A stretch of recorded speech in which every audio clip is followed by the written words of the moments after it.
Scorpio, hello there, my beautiful friends. We're going to do your general tarot reading for late August 2026. Thank you so much for joining me today. You know, I appreciate each and every single one of you. So let's get right down to business as always and start you off with an oracle card here, just so we can dip our toes in the energy and see what's happening for the lovely Scorpio collective. I hope you're all doing fabulous and fantastic, my friends. Let's get it going here.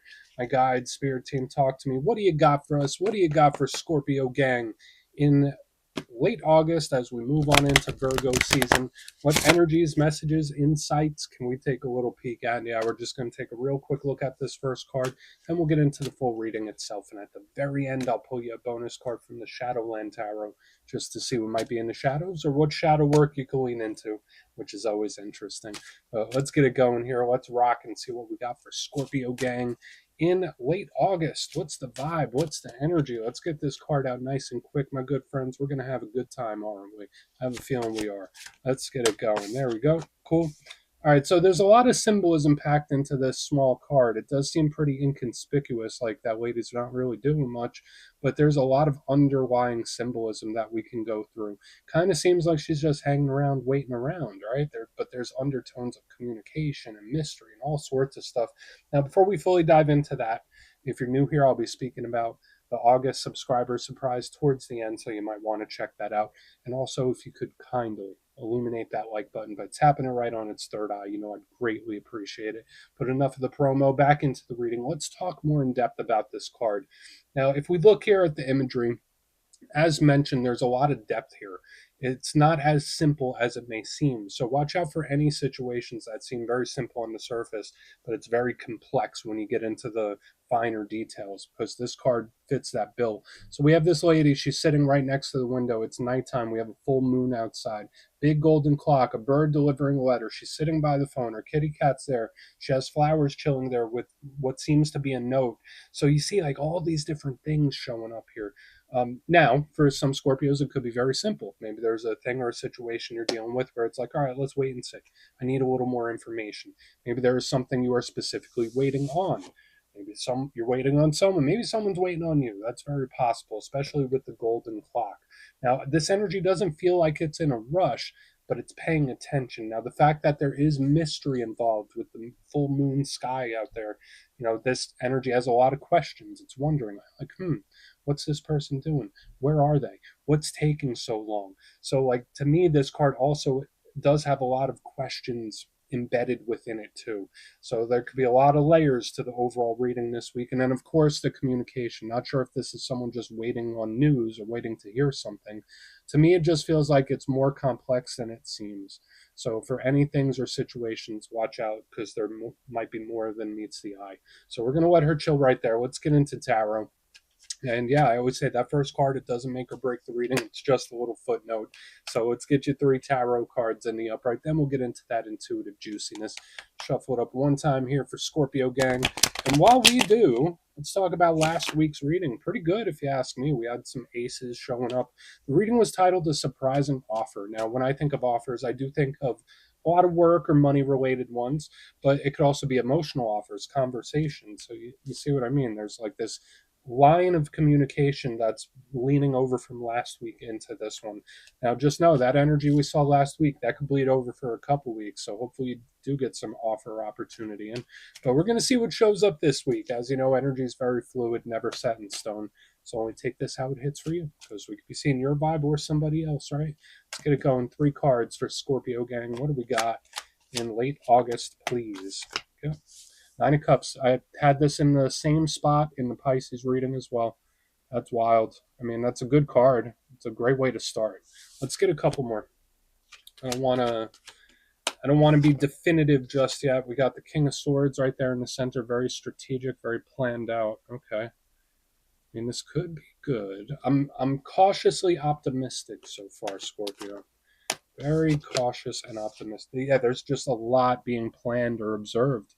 That's a huge theme here, especially with these two together on the back end. But let's go through. I'll give you some of the classical meanings and archetypes, then we'll get into that juicy, intuitive stuff. But at first glance, you know me, I always love to look at the elements. I feel like that paints a nice picture for us and lays the foundation. And this week, Scorpio, surprise, surprise, we're not inundated with fire. We have a nice even mixture of a few different kinds, right? We got water, air, and fire. Now, yes, there is that classic scorpionic intensity with the fire air combination in the back end, but at least the waters cool it off a little bit. I like the balance that I'm getting elementally. Now, when it comes to water, very comfortable for Scorpio placements like us, right? Like it's our comfort zone power element. We're cool here. It's a nice center. When I think of water, I think of soft, subtle energy. It could be very intuitive and, in tune with the unseen energies. It's not just that, it's emotions, it's matters of the heart, your emotional state and well being, things, people, situations that we're emotionally invested in, things that we care about. Very artistic, very creative, very expressive. Love the water element. The downside to the water element is that it can be very hot and cold sometimes, where it's like in, out, up, down, this way, that way. So it can flip flop a little bit. We'll keep an eye on that. In the center, we have air, which balances off this water perfectly because this leads from the heart and emotions. This leads from the mind, logic, the facts, right? When I see air, I think of it's like super strategic, logical, pragmatic. It's highly intelligent and it's all about the information. It's all about the facts. That's why this is the suit of communication because it's like either I'm giving information, receiving information, or looking for it. Now, the downside with this, like, yes, it's great for all the logic, but sometimes this energy can be too cerebral and it can overthink and overcomplicate. But they do balance each other off, right? Like, there's this nice intuition with logic that's being blended. Which I think Scorpios do quite a bit, right? Scorpios normally don't lead only with emotion or only logic. It's usually a blend of both. On the back end, we do have the fire, the action, and I see it all the time. Like there's always so much fire showing up in Scorpio readings, and maybe it's because that Mars planet rulership going on. But I always say whether it's the actions you take, the actions other people take, actions that you want to take, it's high vibrational frequency. It could be health and wellness, it could be energy levels, but it is an energy that wants progress. The downside to fire is that it can be explosive. So you see what I mean? The fire, air, they feed off of each other, it intensifies it, but we do have the water keeping it in check. But let's go through and start building this out piece by piece. Position number one, we start with a beautiful card, right? We have our good friend here, the Nine of Cups. He's chilling, he's happy, he's content. He looks like John Travolta, and he's inviting us all in to have a beverage with him. So when I see this, it's a winner victory to me, straight up. The very first thing, it's like, oh wow, this energy is super nice. This energy is super accommodating. This is cool. This is someone that I want to hang out with. So I like this energy quite a bit. It's just very warm and fuzzy, if that makes sense. Now, it's not all sunshine and rainbows. Of course, every card does have ups and downs. But when I see this in the first position, it's like, okay, we might be in store for something good might be in store for Scorpio gang when this card is here. Especially since I saw it in the Pisces reading too. So maybe it is like a water sign thing. Now, what might be the downsides of such a positive, kind, welcoming card? Sometimes the Nine of Cups can represent someone that's a little too nice or a little too kind.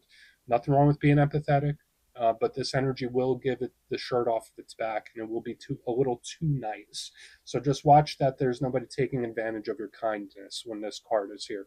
Aside from that, this is an energy that likes to feel good, likes to have a good time. Don't we all? Right? But this energy can go into excess. So watch out for that in this time, especially if there's certain things that you're trying to refrain from, because the Nine of Cups will definitely say, screw what I said, I just want to feel good. Now, moving to the center, we have the King of Swords. This is where we hit that little gear shift, my friends, because the King of Swords isn't so warm and fuzzy, right? It's air sign energy. And again, it doesn't just mean it's an air sign in your life like a Gemini, Libra, Aquarius. This could even be an energy you're stepping into right now.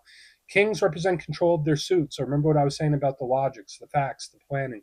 King of Swords rules over all that. So when I see him, I think of a master strategist. This is someone that's leading with the facts, the information, very smart, very intelligent, and can see through BS, right? So, like, if you're stepping into this King of Swords energy, it's like, okay, let me put my emotions away for a minute and let me use my logic here. Let me just like take my attachments away and just use my brain. Um, I like the King of Swords because usually it's very honest, shrewd, and strategic. The downside to him is he can be outright mean. He can be. He is very stern. This is a no game, no nonsense type of energy, and he can often show up when there is something that is either serious in nature or needs to be taken seriously. But always remember that he's a master strategist. But those words could cut deep. Those words could cut deep. So watch out for like communications where you might let it rip. Now, here on the back end, we do have the Two of Wands. The reason I'm leaning more towards this strategic play is because this is another card of it. Now, the Two of Wands, as with all twos, could represent partnerships, could represent a fork in the road, a crossroads, like, hey, do I go this way or that way, decision points and all that stuff. But the Two of Wands, you see him, he has that globe in his hand. He's plotting his course forward. So when I see the King of Swords with this Two of Wands, it's like I am in the laboratory, right? I'm planning, I'm preparing my journey, I'm checking things off my list. It's like I'm getting all my ducks in a row. I'm dotting my I's and crossing my T's.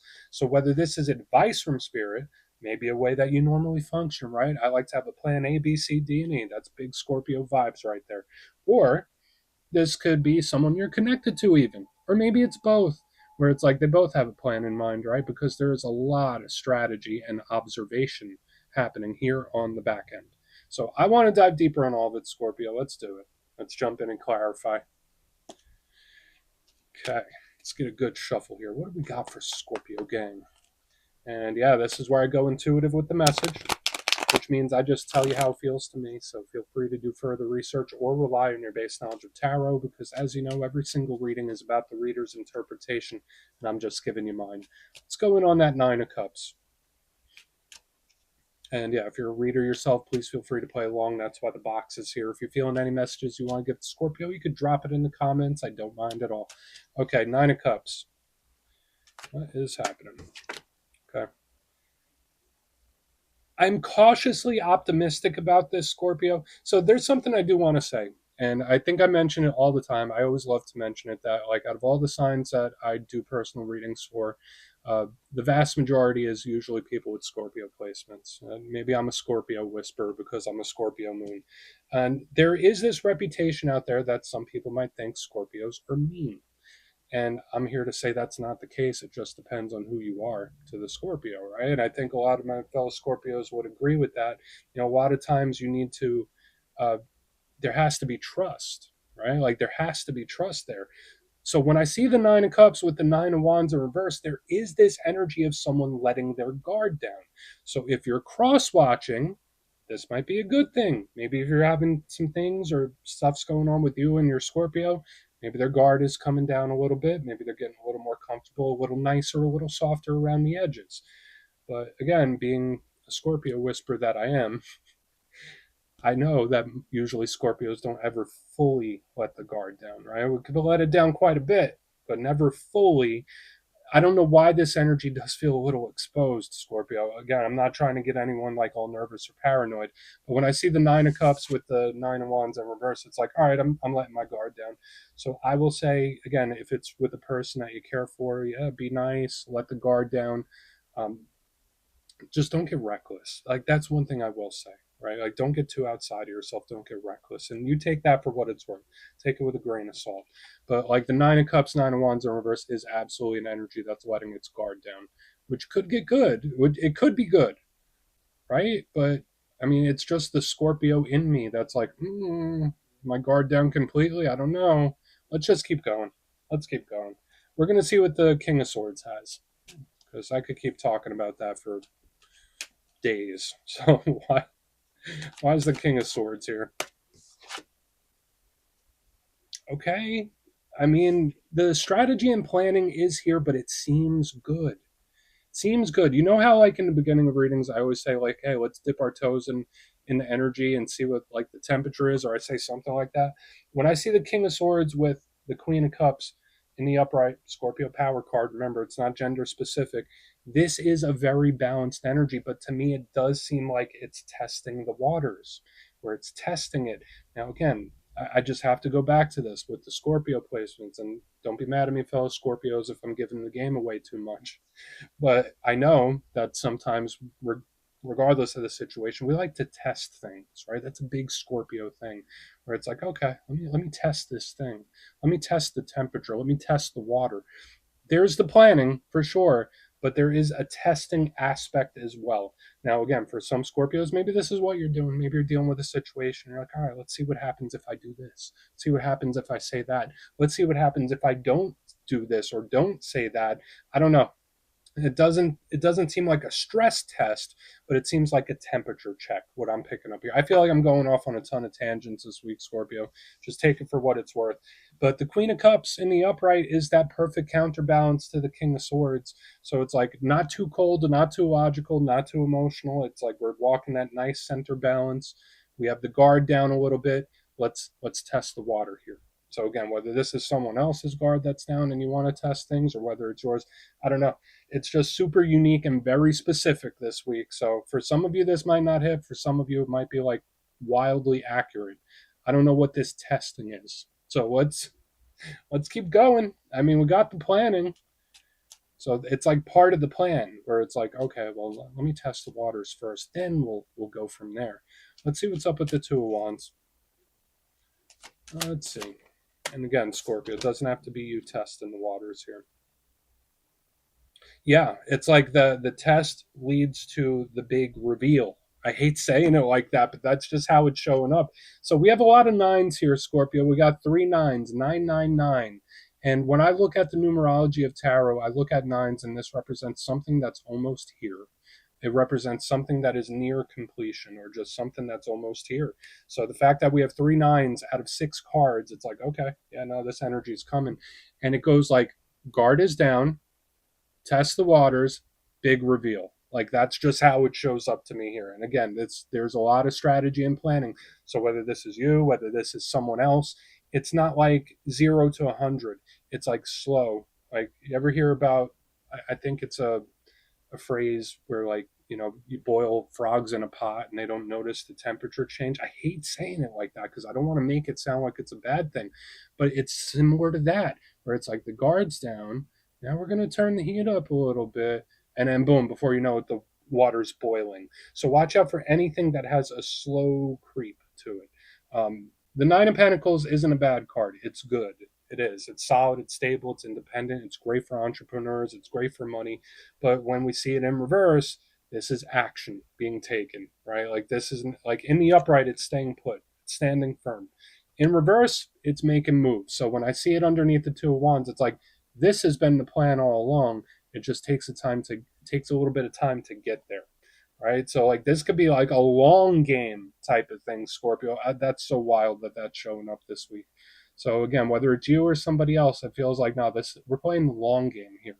So let's go through and do a quick recap, then we'll get into the shadows. I always feel so wild after doing a Scorpio reading, especially when so much specific stuff is coming through. But if you kindly look in the box, position number 1, we got the double nines. We have the 9 of cups, 9 of wands in reverse. Cool. To me, that could be a winner victory, of course, but it does feel like somebody letting the guard down. So hey, maybe there was something that was blocking you out, or you were blocked off too. That maybe you're not blocked anymore. It's like I'm unblocked, so to speak. I think it's good. The guard is down. And then when we go to the center, the King of Swords with the Queen of Cups, it's like, let me test the temperature first, right? Let me gauge the temperature, see what's going on here. It's that slow creeping, right? Again, I don't dislike it. I don't think that there's something malicious behind it. But to me, it's a long game type of thing because on the back end, we have more of the planning and strategy. Two of Wands with the 9 of Pentacles in reverse. Big reveal.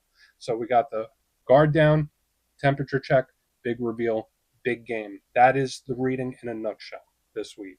So again, whether that's how Spirit wants you to move or how you're moving or how someone else is moving, you would know better than I. But there's something about the long game here. So please take a screenshot if you want to look into that further. Let's see what's in the shadows. And yes, I always like to pull a shadow card at the very end just to see whether it's something within you or something you don't quite see. Shadow cards don't always have to be a challenge. They could be a good thing too. So let's get you one. And yeah, if you made it to this point in the reading, please feel free to check out channel memberships. I'll put a link for it in the comments below. It's a beautiful way to support the channel. I have much love for all my channel members. All right, let's get this going here. Let's get this going here. Thank you. Okay. Lovers, partnerships. Okay, I like the lovers because it has the Archangel Raphael, the Archangel of Healing. Big Gemini energy here if you're connected to Gemini. Now, the lovers isn't just romantic lovers, it could be any partnership. So, again, a lot of times, when you intermingle energies with people, that connection stays. And when I see this in the shadows, the lovers, that is the card of soul ties. So, whether it's like a good friend that you haven't seen in a long time, or maybe someone that you are connected to, the lovers does place an emphasis on partnerships. Now, if that is not something that's really on your mind or on your plate, if you're one of those career driven Scorpios where it's like, yeah, the lovers, that's the last thing on my mind. This can be an easy flowing, easy going, silky smooth type of energy, but it is also representative of healing and progress because of the archangel. So we got spiritual protection. We have an energy that seems to be progressing and healing, and then there is this focus on partnerships as well. We're like energetic cords. So Scorpio, that's what I got for you this week, my beautiful friends. Don't click away just yet, though. I'm going to give you the details of the August subscriber surprise. If you would like further insight on your situation, or you'd like to have a chat with me, you can book a personal session with me on my website, mastermetaphysics.com. The August calendar is up and spots go quick, so you might want to check that out. But for the August subscriber surprise, we're doing another winner's choice. I will choose 3 winners at random to either choose the Dreams of Gaia Tarot, which is an absolutely stunning deck, or one of the custom made crystal pendants from my website, mastermetaphysics.com. So if you'd like to get your name in for that, it's 2 simple things, as always, my friends. First, you must be subscribed. And second, let me know down in the comments, out of all the cards that showed up in your reading today, which one intrigued you the most? Which one caught your attention and why? And you put that in the comments, you'll be entered to win. And at the end of the month, the winners will be announced in my community tab / post tab. As always, my friends, much love, and I'll see you soon.